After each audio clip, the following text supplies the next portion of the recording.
दोस्तों, आपने कई बार अश्वगंधा का नाम जरूर सुना होगा, शायद आप उपयोग भी करते होंगे। अश्वगंधा दोस्तों बहुत ही पावरफुल जड़ी बूटी है। इसके बारे में आज हम डिटेल से जानेंगे। अश्वगंधा क्या है, अश्वगंधा का उपयोग कैसे कर सकते हैं, कितनी मात्रा में कब ले सकते हैं, दूध के साथ या फिर पानी के साथ किसके साथ लेना ज्यादा फायदेमंद होगा, या फिर अश्वगंधा कौन कौन सी बीमारियों का इलाज करता है। दोस्तों, मोटा मोटी देखा जाए तो ताकत बढ़ाने, बल और वीर्य विकार को ठीक करने के लिए अश्वगंधा का ज्यादातर प्रयोग किया जाता है। इसके अलावा अश्वगंधा के बहुत से फायदे हैं। पूरे फायदे जानने के लिए वीडियो को ध्यान से अंत तक देखिएगा। आइए वीडियो शुरू करते हैं। अश्वगंधा शब्द दो शब्दों के मेल से बना है, अश्व और गंधा। अश्व का मतलब है घोड़ा और गंधा का मतलब है स्मेल, यानी कि घोड़े जैसे स्मेल यानी सुगंध। जब आप अश्वगंधा की जड़ को सूंघते हैं तो घोड़े जैसी स्मेल आती है, इसलिए इसका नाम अश्वगंधा रखा गया है। और इसका दूसरा एक और कारण भी है। ऐसा माना जाता है कि अगर आप अश्वगंधा के पौधे का कोई भी हिस्सा लगातार खाते हैं, चाहे जड़ हो या पत्ती हो, चाहे उसकी डंडी हो, तो आप में घोड़े जैसी ताकत आ जाती है। जी हाँ, तो इन दो कारणों की वजह से इस जड़ी बूटी का नाम अश्वगंधा रखा गया है। अश्वगंधा बहुत सारी समस्याओं को ठीक करती है। अश्वगंधा अगर आप खाते हैं तो इससे आपका इम्यून सिस्टम बेहतर बन जाता है। अश्वगंधा अंदरूनी कमजोरी को ठीक करता है, पीई को ठीक करता है, यानी जल्दी पानी निकल जाता हो उसका भी इलाज करता है। इसके अलावा कैंसर जैसी बीमारी में भी ये फायदेमंद होता है। या फिर अगर किसी को फ्रीक्वेंट मिसकैरेज हो रहा है लेडीज में, तो भी अश्वगंधा उसमें फायदा करता है। आपको डायबिटीज है तो उसमें भी अश्वगंधा आपको फायदा करेगा। अगर आपको हाई कोलेस्ट्रॉल है तब भी अश्वगंधा खाने से आपको फायदा होगा। अश्वगंधा पार्किंसन डिजीज में भी फायदा करता है ना।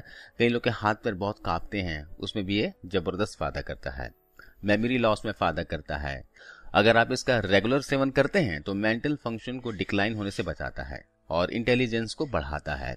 अगर आपको पुराना सर दर्द है तो भी अश्वगंधा आपको फायदा करेगा। इसके अलावा अगर आपको माइग्रेन भी है ना, तो भी अश्वगंधा आपको फायदा करेगा। डिमेंशिया की बीमारी में भी अश्वगंधा फायदा करता है। अल्जाइमर डिजीज में भी अश्वगंधा फायदा करता है। अगर आपको कोई भी इन्फ्लेमेटरी डिसऑर्डर है, यानी आपके शरीर के भीतर और बाहर कहीं पर भी सूजन और सूजन से संबंधित कोई बीमारी है, तो अश्वगंधा आपको यहाँ पर फायदा करेगा। ल्यूकोडर्मा है तो उसमें अश्वगंधा फायदा करता है। एक ल्यूकोडर्मा एक स्किन की बीमारी होती है। इसके अलावा नर्व ब्रेकडाउन में भी फायदा होता है। कॉन्स्टिपेशन में फायदा होता है। या फिर अगर किसी को दौरे पड़ते हैं, किसी को एपिलेप्सी है या मिर्गी की समस्या है ना, उसमें भी अश्वगंधा फायदा करता है। अश्वगंधा यूट्रेस में वीकनेस है, कमजोरी है, तो उसमें भी फायदा करेगा। मेल और फीमेल इनफर्टिलिटी में भी अश्वगंधा भयंकर जबरदस्त फायदा करता है। अस्थमा की बीमारी भी अश्वगंधा ठीक करता है। अगर एनीमिया की समस्या है, शरीर में खून की कमी है, तो इसमें भी अश्वगंधा फायदा करेगा। इसके अलावा जो अर्थराइटिस होता है ना, किसी भी तरह का अर्थराइटिस हो, ऑस्टियो अर्थराइटिस हो, रूमेटाइड अर्थराइटिस हो, उसमें भी अश्वगंधा का फायदा होता है।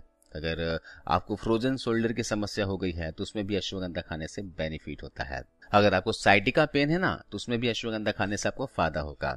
आपको एंजाइटी है, स्ट्रेस है, डिप्रेशन है, कोई भी इमोशनल ट्रॉमा है, आप सैड फील करते हैं, तो उसमें भी अश्वगंधा आपको फायदा करता है। इसके अलावा अगर आपको रात को नींद नहीं आती है, निंद्रा की समस्या है, इंसोमेनिया की बीमारी है, तो वहां पे भी अश्वगंधा खाने से आपको फायदा मिलेगा। अगर आपके मांसपेशी में हमेशा दर्द रहता है तो उसमें भी अश्वगंधा आपको फायदा करता है। अश्वगंधा न सिर्फ दोस्तों बीमारी को दूर करता है, बल्कि बीमारी को ठीक करता है। जो मैंने आपको बताई है उनको तो ठीक करेगा ही, बल्कि आपको इन बीमारियों से बचाएगा भी। अगर आप अश्वगंधा का सेवन एक टॉनिक की तरह करना चाहते हैं तो भी आप ऐसा कर सकते हैं। इसके लिए आप बहुत ही कम मात्रा में अश्वगंधा का सेवन पूरी उम्र कर सकते हैं। तो अगर आप टॉनिक की तरह अश्वगंधा खाना चाहते हैं तो इसके लिए आप 500 mg की डोज ले सकते हैं हर रोज। 500 mg का मतलब 1 से 1.5 चुटकी के बराबर आपको हर दिन इसे ले सकते हैं।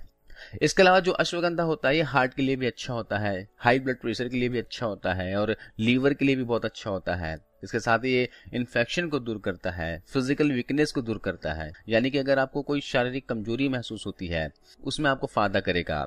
इसके अलावा अगर बच्चों में पोषक तत्वों की कमी है, काफी कमजोर हैं, जो उनके जो शरीर में पोषक तत्वों की कमी है वो दूर होती है। तो इतने जबरदस्त, इतने सारे फायदे हैं अश्वगंधा का। यह एक बहुत ही अच्छा टॉनिक है। यह हमें बीमारियों से बचाता है और बीमारी को ठीक करता है। अगर इनमें से बताए कि कोई भी बीमारी आपको है तो आप डॉक्टर की सलाह लेकर अश्वगंधा का सेवन कर सकते हैं। अश्वगंधा के 1 या 2 साइड इफेक्ट्स भी हो सकते हैं, लेकिन ये साइड इफेक्ट तभी होते हैं अगर आप इसको लार्ज डोज में लें, यानी कि ज्यादा मात्रा में खाते हैं तब। अश्वगंधा की 4 ग्राम की डोज एक दिन में पूरी तरह से सुरक्षित मानी जाती है, और जो साइड इफेक्ट्स हैं वो तभी सामने आते हैं अगर आप इसे 10 ग्राम की मात्रा में एक दिन में खा लेते हैं और लगातार 6 महीने से ज्यादा खाते हैं, तभी इसकी जो साइड इफेक्ट है वो सामने आते हैं। इसके 2 साइड इफेक्ट्स आपको हो सकते हैं। तो आपका पहला, स्टमक अपसेट हो सकता है, पेट खराब हो सकता है, और आपको लूज स्टूल आ सकता है, यानी दस्त की समस्या हो सकती है।